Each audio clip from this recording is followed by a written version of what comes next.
전남도는 내년 국비 9조 원 시대를 열기 위해 예산 확보 활동에 힘쓰고 있습니다. 전세 사기 피해자에게 이사비를 지원합니다. 청년 농업인이 안정적으로 생활하도록 맞춤형 지원 사업을 추진합니다.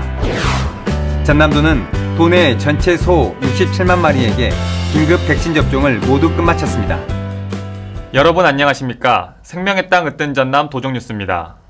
전남도가 내년 국비 9조 원 시대를 열기 위해 예산 확보 활동에 힘을 쏟고 있습니다.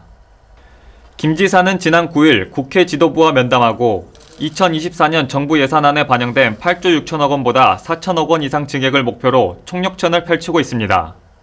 국회 서삼석 예결위원장과 더불어민주당 이계호 정책위원장, 김진표 국회의장 등을 만나 2024년 국회 증액 대상 사업을 설명하고 예산 반영을 건의했습니다. 주요 사업은 광주 영암 초고속도로 사전기획조사 용역사업, 첨단의료 복합단지 조성, 국립심뇌혈관 연구소 설립, 한국에너지공과대학교 예산 지원 등의 현안입니다. 전남도는 여야를 구분하지 않고 국회 지도부와 예산 결정 과정에 있는 모든 관계자를 만나 보다 많은 현안 사업이 반영되도록 예산 확정 전까지 최선을 다할 계획입니다. 전남도가 전세 사기 피해자를 돕기 위한 세부 시행 계획을 마련하고 이사비 지원에 나섭니다.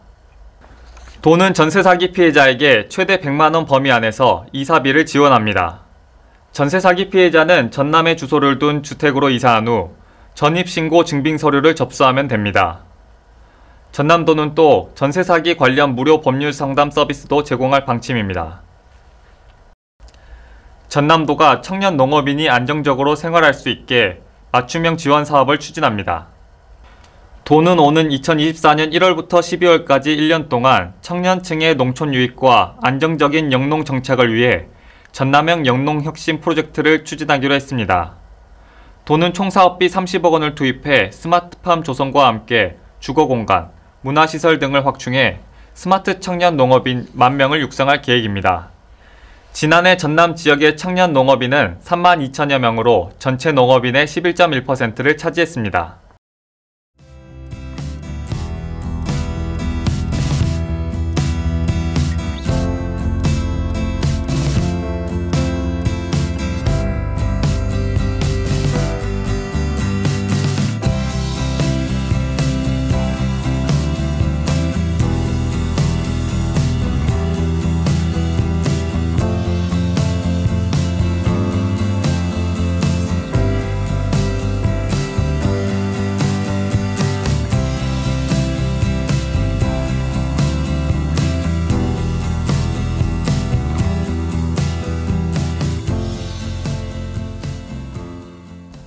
계속해서 간추린 소식입니다.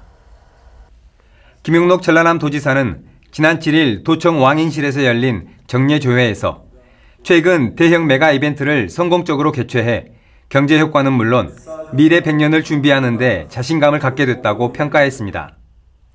최근 막을 내린 순천만 국제정원 박람회 경제 효과는 1조 6천억 원, 전국체전과 전국장애인체전은 모두 1,952억 원의 생산 부가가치 효과를 거둔 것으로 추산하고 있습니다. 이외에도 전남 국제수묵비엔날레 43만 명 관람, 국제농업박람회 112만 명 방문, 현장 판매 3,800억 원 기록, 국제남도 음식문화 큰잔치 110개 유망기업 대형 유통사 입점 확정, 320만 달러 수출 협약 등 음식문화 비즈니스 축제로 성장했습니다. 제43회 전국장애인체전이 지난 8일 목포 실내체육관 폐회식을 끝으로 6일간의 대장정을 마무리했습니다.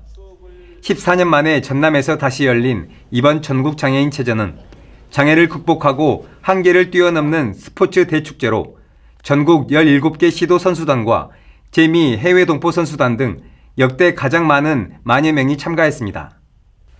주 개최지인 목포를 중심으로 전남 12개 시군에서 열린 전국장애인체전은 경기도가 1위, 전남 선수단은 처음으로 종합순위 3위를 달성하며 역대 최고의 성적을 올렸습니다.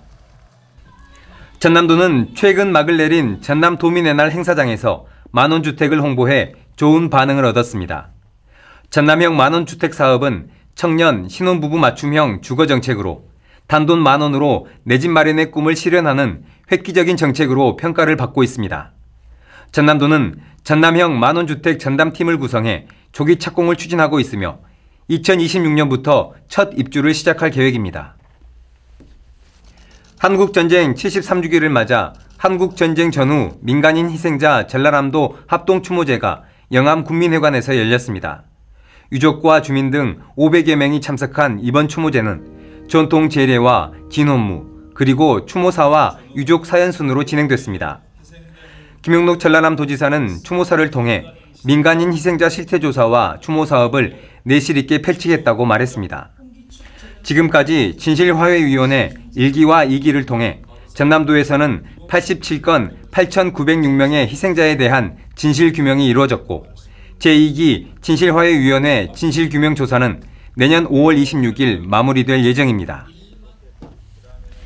전남도가 추진하고 있는 해상풍력발전단지 조성사업이 각종 규제가 제거되면서 사업 속도에 기대감이 높아지고 있습니다. 해상풍력의 장애물이었던 지방공기업법 시행령이 개정되면 전남개발공사의 해상풍력사업 출자 가능액이 최대 786억 원까지 늘게 됩니다. 2030년까지 약 9조 원 규모의 해상풍력 사업에 참여할 수 있을 것으로 보입니다. 또 현행법상 습지보호구역에 해저 송전선로뿐만 아니라 일정 기준을 만족하는 육상선로 설치도 가능해집니다.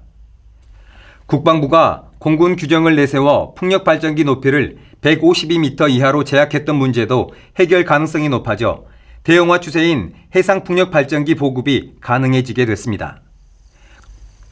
전남도는 도내 전체 소에 대한 긴급 백신 접종을 모두 끝마쳤습니다.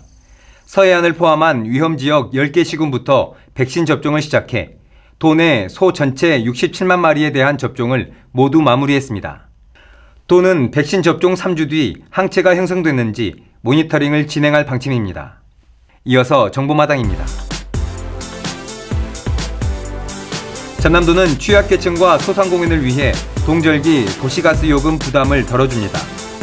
내년 5월까지 요금을 미납하더라도 도시가스 공급 중단을 유예하고 연체료에 대해서도 감면할 방침입니다.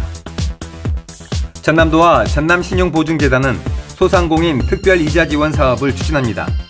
융자 지원 규모를 기존 1,000억 원에서 1,500억 원으로 확대하고 2차 보존율을 3에서 3.5%로 1%포인트 상향 지원해 중저신용 소상공인도 1에서 2%대 저금리 혜택을 누릴 수 있도록 돕습니다. 이어서 전남 도정뉴스 TV방송 안내입니다.